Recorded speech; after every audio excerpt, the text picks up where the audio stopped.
നമ്മുടെ അയൽവക്കത്തെ കല്യാണത്തിന്റെ തലേ ദിവസം പോയ വീഡിയോ കണ്ടില്ല. അപ്പൊ ഇന്നാണ് കേട്ടോ കല്യാണ ദിവസം. എല്ലാവരും കൂടെ ഒരുങ്ങി ഇറങ്ങിയിട്ടുണ്ട്. നാത്തൂന്റെ കാർ ഉള്ളതുകൊണ്ട് തന്നെ ഭയങ്കര ഉപകാരമാണ് കേട്ടോ. ഞങ്ങൾ കുറച്ചുപേര് കാറിലും പിന്നെ നാത്തൂനും കൊച്ചും കൂടെ സ്കൂട്ടിയിലുമാണ് വന്നത്. ഷിനാജിന്റെ കല്യാണം ഈ ഒരു സെയിം ഓഡിറ്റോറിയത്തിൽ വെച്ചാണ് നടന്നത്. മിക്ക കല്യാണങ്ങളും ഇവിടെ ഉള്ളതൊക്കെ ഈ ഓഡിറ്റോറിയത്തിൽ വെച്ച് തന്നെ ആയിരിക്കും. അവിടെ ചെന്നപ്പോൾ തന്നെ ഇതേപോലെ വെറ്റിലക്കകത്ത് എന്തൊക്കെയോ പൊതിഞ്ഞു വെച്ചിട്ടുണ്ടായിരുന്നു. ഞങ്ങൾ നേരെ സദ്യ കഴിക്കാൻ വേണ്ടിയിട്ടിരുന്നു. ഞാൻ ഈ നാട്ടിലോട്ട് കല്യാണം കഴിച്ചു വന്നിട്ട് ഏകദേശം 2.5 വർഷമായി കേട്ടോ. ഈ 2.5 വർഷത്തിന്റെ ഇടയ്ക്ക് ഇതേപോലെ ഒരു അടിപൊളി സദ്യ ഞാൻ ഇവിടുന്ന് കഴിച്ചിട്ടില്ല.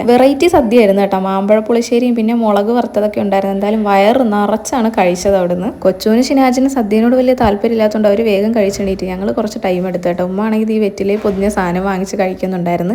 അപ്പോൾ ഇതാണ് ചെറുക്കനും അത്യാവശ്യം നല്ല വയറ് നിറച്ച് കഴിച്ചതുകൊണ്ട് തന്നെ കുറച്ചധികം നേരം സ്റ്റേജിൻ്റെ അവിടെ ഞങ്ങൾ ഇരുന്ന് കേട്ടോ.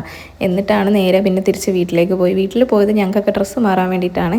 അങ്ങനെ ആ ചുരിദാറൊക്കെ വലിച്ചൂരി കളഞ്ഞു. എനിക്ക് ഒട്ടും കംഫർട്ടബിൾ അല്ലായിരുന്നു കേട്ടോ ആ ഒരു ചുരിദാർ ഇട്ടിട്ട്. അതുകൊണ്ടാണ് വേഗം പോയി ഡ്രസ്സ് മാറിയത്. അങ്ങനെ എല്ലാവരും കൂടെ നെസ്റ്റോയിലേക്കാണ് പോയത്. എല്ലാവരും കൂടെ ഒരുമിച്ചുള്ളപ്പോഴല്ലേ ഇങ്ങനെയൊക്കെ പോകാൻ പറ്റത്തുള്ളൂ. അതുകൊണ്ട് ആ അവസരങ്ങൾ ഞങ്ങൾ മിസ് ചെയ്യാറില്ല. വൈകുന്നേരം ഒരു 5:30-6 മണിയായി കേട്ടോ നെസ്റ്റോയിൽ എത്തിയപ്പോഴത്തേക്ക്. എനിക്ക് വലിയ വിശപ്പൊന്നും ഇല്ലായിരുന്നു. പിന്നെ അവരെന്തൊക്കെയോ വാങ്ങിച്ച് ഇങ്ങനെ കഴിച്ച കൂട്ടത്തിൽ ഞാനും ഒന്ന് ചെറുതായിട്ട് കൂടി, അത്രേ ഉള്ളൂ. അസുവ ആദ്യമായിട്ട് സ്കൂളിൽ പോവല്ലേ. അപ്പോൾ എൻ്റെ വക അവൾക്ക് സ്കൂളിലേക്കുള്ള സാധനങ്ങളൊക്കെ വാങ്ങിച്ചു കൊടുക്കാമെന്ന് ഞാൻ അവളോട് പറഞ്ഞിട്ടുണ്ടായിരുന്നു കേട്ടോ. അതാണ് ആ ബാഗിൻ്റെ സെക്ഷനിലേക്ക് എന്നെ വലിച്ചുകൊണ്ട് പോയത്. പാവ അവിടുന്ന് ഓരോ ബാഗ് എടുത്തിട്ട് നോക്കുന്നുണ്ടായിരുന്നു. പക്ഷെ ഒടുക്കത്തെ റേറ്റ് ആയിരുന്നു കേട്ടോ. എനിക്ക് റേറ്റിനുള്ള സാധനമായിട്ട് തോന്നിയില്ല. അതുകൊണ്ടാണ് അവിടുന്ന് വാങ്ങിക്കാഞ്ഞത്. നല്ല ടയർഡായിട്ടാണ് ഞാൻ തിരിച്ച് വീട്ടിൽ വന്ന് കയറിയത്. ഡ്രസ്സൊക്കെ മാറി ഒറ്റ കിടത്തായിരുന്നു. അപ്പോഴാണ് അസുഖം എന്നെ വിളിച്ചുകൊണ്ട് പോയത്. ഇൻസ്റ്റാഗ്രാമിൽ എനിക്ക് 100K ഫോളോവേഴ്സ് അടിച്ചിട്ടുണ്ടായിരുന്നു. അപ്പോൾ ഞാനറിയാതെ ഇവരെല്ലാവരും കൂടെ സർപ്രൈസ് ആയിട്ട് വാങ്ങിച്ചു വെച്ചതാട്ടോ ഈ ഒരു കേക്ക്. ഇൻസ്റ്റാഗ്രാമിൽ 100K ഫോളോവേഴ്സ് ആയെന്നൊക്കെ ഞാൻ കൊച്ചുവിനോടും അല്ലുവിനോടും രാവിലെ പറഞ്ഞായിരുന്നു കേട്ടോ. അപ്പോൾ അവരെന്നോട് പറഞ്ഞു, അമ്മായി നമുക്ക് കേക്കൊക്കെ വാങ്ങിച്ച് മുറിക്കണമെന്ന്. അപ്പോൾ ഞാൻ ആന്ന് മൂളി വിട്ടു. പക്ഷേ സീരിയസ് ആയിട്ട് അവരെടുക്കുമെന്ന് ഞാൻ ഒരിക്കലും വിചാരിച്ചില്ല കേട്ടോ.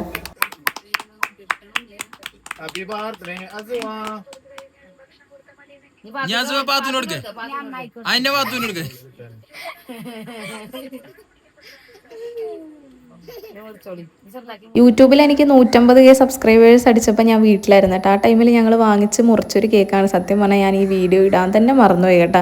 ഇപ്പോൾ ഈ കേക്കിൻ്റെ കാര്യം പറഞ്ഞു വന്നപ്പോഴാണ് ഇതിൻ്റെ ഓർമ്മ. അതാണ് ഇതും കൂടെ ഞാനിതിൽ ആഡ് ചെയ്തത്.